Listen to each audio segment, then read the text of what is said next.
Hello guys, अगर आप लोगों को मेरे वीडियोस पसंद आ रहे तो प्लीज मेरे चैनल को सब्सक्राइब कर दियो। ट्रांसमाइग्रेटेड विलेन के पिछले एपिसोड के एंड में हमने देखा था वो लुओ फैमिली के पैट्रियर्च हमारा मेन कैरेक्टर लुओई को टाइटल डिटरमिनेशन स्टेज की 8th लेवल से लेकर 10th लेवल तक की बुक की टेक्निक दे देता है। देने के बाद वो वहां से कंप्लीटली चले जाते हैं। इसके बाद लुओई उस बुक को पकड़ के अपने मन में सोचने लगता है कि उस बुढ़ा ने लुओई को अपने बचपन से कुछ भी नहीं दिया, पर वो अब फाइनली उसने कुछ दिया है, पर उसे लेने के लिए और उसे देखकर खुश होने के लिए लुओई अब जिंदा बिल्कुल भी नहीं बचा। पर लुओई इसका चिंता करने की तुझे कोई भी जरूरत नहीं, क्योंकि एक बार इस बुक को पढ़ने के बाद मैं 8th लेवल ब्रेक थ्रू कर पाऊंगा और उसके बाद मैं वो फ्लोटिंग रेट टेक्निक को यूज करने के बाद और भी ताकतवर बन जाऊंगा। अगर मैं ऐसे ही ताकतवर बनता ही रहूंगा तो कुछ ही सालों के अंदर मैं कॉन्जेनिटल स्टेज पर पहुंच जाऊंगा। उसके बाद मैं सारे कम्युनिस्ट बदला लूंगा जिसने तुम्हें चोट पहुंचाने की कोशिश की। मुझे ये उम्मीद है कि इसके बाद तुम्हारा आत्मा को जरूर शांति मिलेगी। और ये सारे बात सोचने के बाद वो वहीं पर बैठ जाता है और वो सारे बुक को पढ़ने लगता है। पढ़ता पढ़ता ही अपने मन में सोचने लगता है कि अरे बाप रे, 7th लेवल पर ब्रेक थ्रू करने के मुकाबले इस 8th लेवल पर ब्रेक थ्रू करना काफी ज्यादा मुश्किल है। पर मुझे पूरा यकीन है कि मैं इस बार आसानी से 8th लेवल पर ब्रेक थ्रू कर पाऊंगा, क्योंकि इसके पीछे दो रीजन है। पहला रीजन ये है कि मैं काफी दिन पहले ही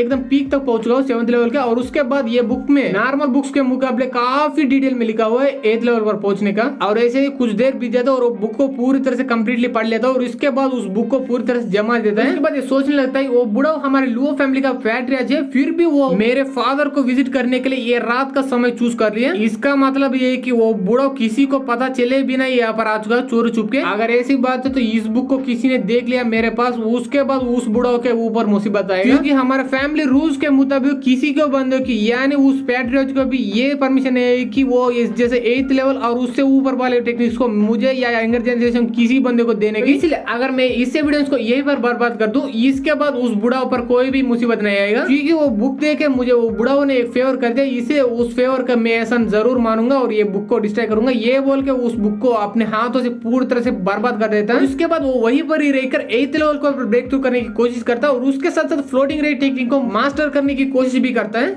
और तभी अब 2 महीने के बाद तब हम देखते हैं लुओई एक चट्टान पर अपने फ्लोटिंग रेट टेक्निक को प्रैक्टिस कर रहा होता है। और ऐसे ही काफी देर बीत जाता है। तब वो थक जाने के बाद वो वहीं पर खड़े होकर ऐसा सोच रहा होता है, अरे बाप रे, वो फ्लोइंग रेट टेक्निक के बुक के अंदर ऐसा लिखा हुआ है कि जब मैं फर्स्ट लेवल के एकदम पूरी तरह से मास्टर कर पाऊंगा, उसके बाद मेरे तलवार से काफी सारे तलवार के लाइट्स आएंगे और वो सारे तलवार के लाइट सीधे जाकर एनिमी पर अटैक करेंगे। पर मैं 2 महीने से प्रैक्टिस कर रहा हूँ, फिर भी काफी सारे स्वॉर्ड लाइट को छोड़ बल्कि एक स्वॉर्ड लाइट भी नहीं आया। क्या उस बुक को पढ़ने के बाद मैं उस टेक्निक को अच्छी तरह से समझ नहीं पाए या इस तलवार में कुछ गड़बड़ी है? ये सोच ही रहा होता वहां पर खड़े और तभी आसमान से जोरदार बिजली गिरती है और इसके वजह से वो आसमान की तरफ देखने लगता है। तभी इसको कुछ समझ आने लगता है और सोचने लगता है, अरे बाप रे, ये रेन तो एक रिदम से नीचे गिर रहा है, क्या इसी को फ्लोइंग रेन कहते हैं? और ऐसे ही सोचता सोचता उस नीचे गिरता हुआ पानी को और भी गौर से देखने लगता है और काफी देर ऐसा बीत जाने के बाद वो फाइनली कुछ समझ आता है और इसके तुरंत बाद वो अपना तलवार को लेता है और उसके बाद एक अटैक कर देता है उसी रग पर। इसके वजह से इस बार उसके तलवार के अंदर से काफी सारे स्वॉर्ड लाइट आ जाती है और आने के बाद सीधा जाकर वो सारे स्वॉर्ड लाइट उसी चट्टान से टकरा जाते हैं। इसके वजह से एक बड़ा सा ब्लास्ट हो जाता है और उसी ब्लास्ट की वजह से वो चट्टान पूरी तरह से टुकड़े टुकड़े में बदल जाती है और उतना बड़ा ब्लास्ट होने की वजह से वो आवाज काफी दूर तक सुनाई देती है। और तब हम इस लुओई की तरफ देखते हैं, वो उस अटैक करने के बाद वो खुद ही चौंक जाता है और सोचने लगता है, अरे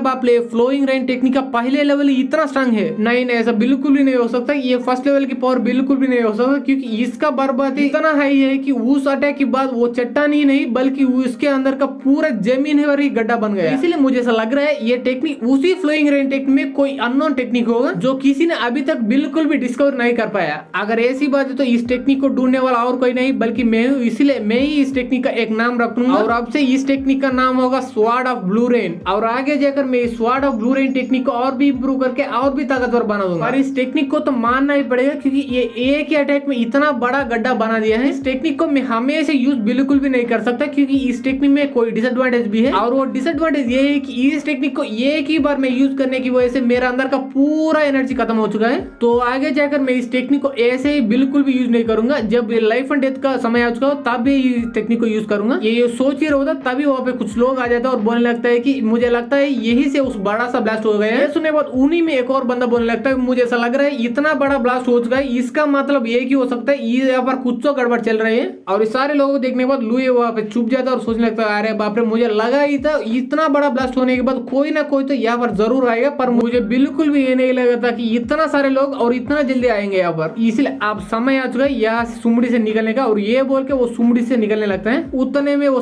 सारे लोग उस गड्ढे के सामने पहुंच जाते हैं और सोचने लगता है कि अरे बाप रे इतना बड़ा गड्ढा। मुझे ऐसा लग रहा है इस गड्ढे को बनाने वाला ऐसा वैसा बंदा बिल्कुल भी नहीं, कुछ ज्यादा पावरफुल बंदा होगा। और ये सुनने के बाद उन्हीं में से एक और बंदा बोलने लगता है मुझे ऐसा लग रहा है ये अटैक करने वाले का एट्रीब्यूट जरूर वाटर होगा, क्योंकि मैं देख सकता हूँ उस गड्ढे के अंदर काफी सारे आइस क्रिस्टल पड़े हुए हैं। ये सुनने के बाद ये लूहो बोलने लगता है अगर इसने इतना डिस्ट्रक्टिव पावर से ये अटैक किया तो वो जरूर 8th लेवल या उससे ऊपर वाला बंदा होगा। ये सुनने के बाद एक और बंदा बोलने लगता है मुझे ऐसा बिल्कुल भी नहीं लग रहा, क्योंकि 8th लेवल 9th लेवल या 10th लेवल वाले बंदे भी इतना स्ट्रांग से अटैक बिल्कुल भी नहीं कर सकता। अगर इतना पावरफुल अटैक करना है तो वो जरूर इन्नेट रिल्म वाला बंदा ही होगा। और यहाँ पर गाइस मुझे ऐसा लग रहा है ये इन्नेट रिल्म और वो ट्रांसेंडेंटल रिल्म दोनों एक ही लग रहा है मुझे, तो इसीलिए दोनों एक ही समझ के मैं आगे एक्सप्लेन करना चालू करूंगा। और ये इन्नेट रिल्म बात सुनने के बाद वो सारे लोग चौंक जाते हैं और पूछने लगते हैं अरे बाप रे इन्नेट रिल्म का बंदा, इसका मतलब वो बंदा ऑलमोस्ट इतना पावरफुल होगा जितना हमारे पेविलियन मास्टर थे। अगर ऐसी बात है तो हम तुरंत ही जाकर सारे एलर्ट्स को ये बात बताएंगे और वो लोग यहाँ पर आने के बाद इस अटैक के बारे में और भी एग्जाम करने के बाद उस बंदे के बारे में और भी पता लगाएंगे। तभी अब शिफ्ट होता अगले दिन कल के सुबह का, तब हम देखते हैं बिंगुन सीधा हमारे लुए इनके पास आ जाते हैं और बोलने लगते हैं कि तुम्हारे लिए कल से ढूंढ रही हूँ फिर भी तुम मुझे बिल्कुल ही नहीं मिला, तुम कहाँ पर गए तो कल। ये सुनने के बाद लुई बोलने लगता है मैं प्रैक्टिस करने के लिए मेरे मम और फादर के ग्रेव के पास गया था, क्या तुमको मेरे से कुछ काम है कि। ये सुनने के बाद बिंगू बोलने लगता है क्या क्या क्या क्या तुम उस माउंटेन पे गए हुए जिस माउंटेन में कल रात बड़ा सा ब्लास्ट हुआ, तुम्हें कुछ नहीं हुआ है ना, क्या इसके बारे में तुझे पता ही या नहीं। ये सुनने के बाद लुई बोलने लगता है नहीं उस ब्लास्ट के बारे में मुझे कुछ भी नहीं पता, क्योंकि मैं कल्टिवेट करते करते थक गया था इसलिए मैं जल्दी आकर सो गया था। ये सुनने के बाद बिंगू बोलने लगते ओह तो ऐसी बात है, अगर ऐसी बात है तो मैं तुझे ये इन्फॉर्मेशन बता ही देती हूँ। सुबह से लेकर शाम तक जिस माउंटेन पर प्रैक्टिस कर रहे थे उसी माउंटेन पर रात को एक इन्नेट रिल्म वाला बंदा आ चुका था और आने के बाद वो सीधा अटैक करके उस माउंटेन पे एक बड़ा सा गड्ढा बना दिया। ये सुनने के बाद लुई अपने मन में सोचने लगता अरे बाप रे इन्नेट रिल्म का बंदा, पर ऐसा कैसे हो सकता है, उस बड़े ब्लास्ट को मैं नहीं कर दिया था पर मैं इन्नेट रिल्म का बंदा बिल्कुल भी नहीं हूँ। और ये सोचने के बाद ये उस बिंगू से पूछने लगता है पर तुझे कैसे पता, उस बड़े गड्ढे को देखकर तुम कैसे बता सकते हो इन्नेट रिल्म वाला बंदों की अटैक की वजह से वो गड्ढा बन चुका है। ये सुनने के बाद ये बिंगू बोले